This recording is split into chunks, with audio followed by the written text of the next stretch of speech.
know. He's like, I don't know. She just brings me places. That's my scooter over there, I think. What's that? One more time? 47. Oh, 47! Holy, and I'm the one that can't hear. Go figure.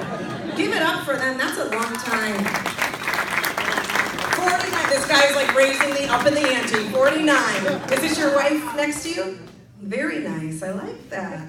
Jeez, you don't even look old enough. You guys are killing me here.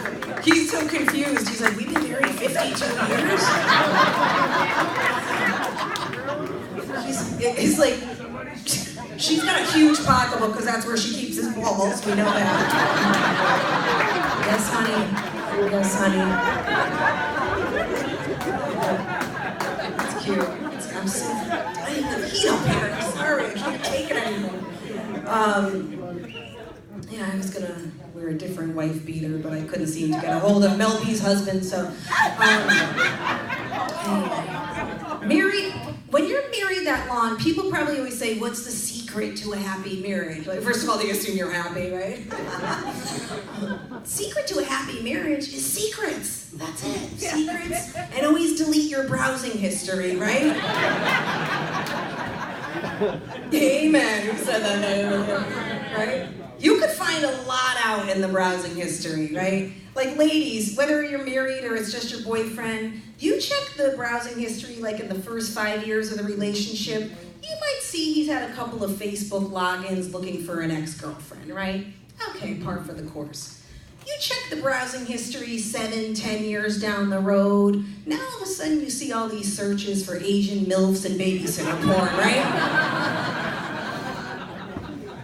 You get to that 15, 20-year mark, there's no searches for babysitter porn. There's no searches for ex-girlfriends. The only searches you see are for 30-gallon drums and the question, is arsenic detectable in Coke Zero?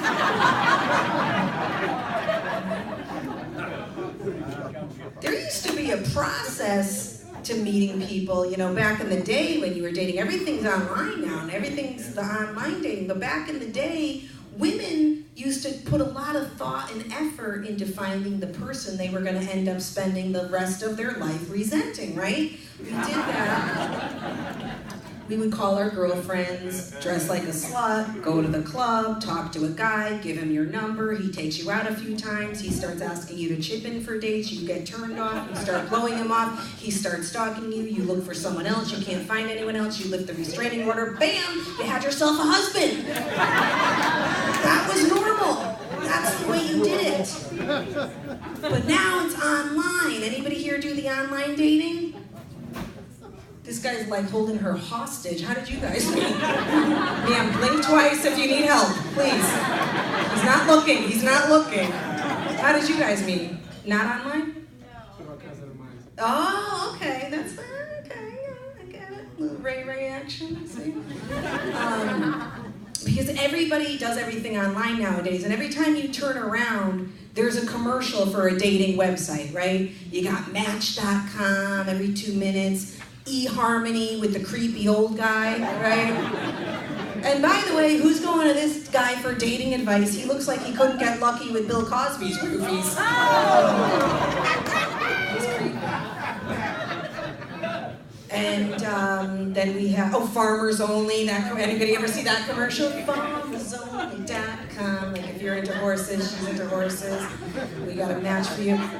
Christian Mingle, right? Christian Mingle, that's on all the time. What's their tagline? Find God's match for you. Really? God's online? You think he's using his high school picture too, right? He's got on his gladiator sandals, just a cloud right there, some feathered hair. Please, God's online. Right, is his spam box full of penis enlargement offers too? I don't think so. He's God. J-Date for Jewish singles, trying to meet other Jewish singles, right? But apparently membership is very low because once they get to the website, they're still busy haggling over the sign-up fees. Racist. And then I love the one for Our Time. That's for people 50 and older and trying to meet other people 50 and older. They had to shorten it from the original name because it was too long. It was originally, please, dear God, don't let me die alone. I'm willing to settle for anything at this point. I don't care if she has a menopausemustache.com.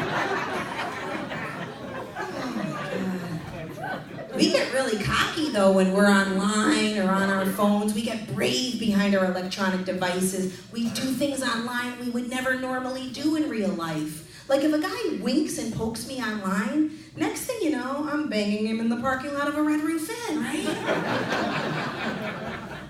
If a guy winks and pokes me in real life, first I have to act shocked and appalled before I bang him in the parking lot of a Red Roof Inn, right? It's a lot of work. It's a lot of work. And the young guys, I don't know about this guy over here, but you send out pictures of your junk like it's a cookie recipe, okay? Spoiler alert, nobody likes wrinkled cookies, okay?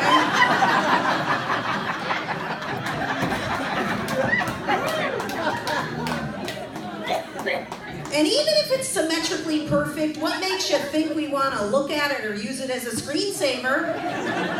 That's why we put it in places we can't see it even when we're using it.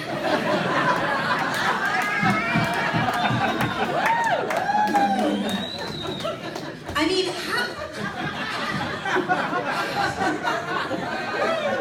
how is it a normal reaction that if a girl said, like you make a joke online to a girl and she's like, oh, Erin, you're so funny. Next thing you know, he's like, oh, I better send her a picture of my stuff, right? That's crazy. Like, what if you did that in real life?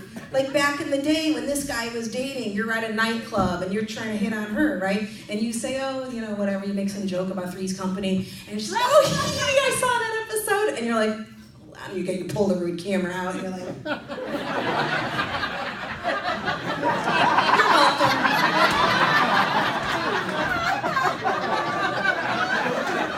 That's the equivalent.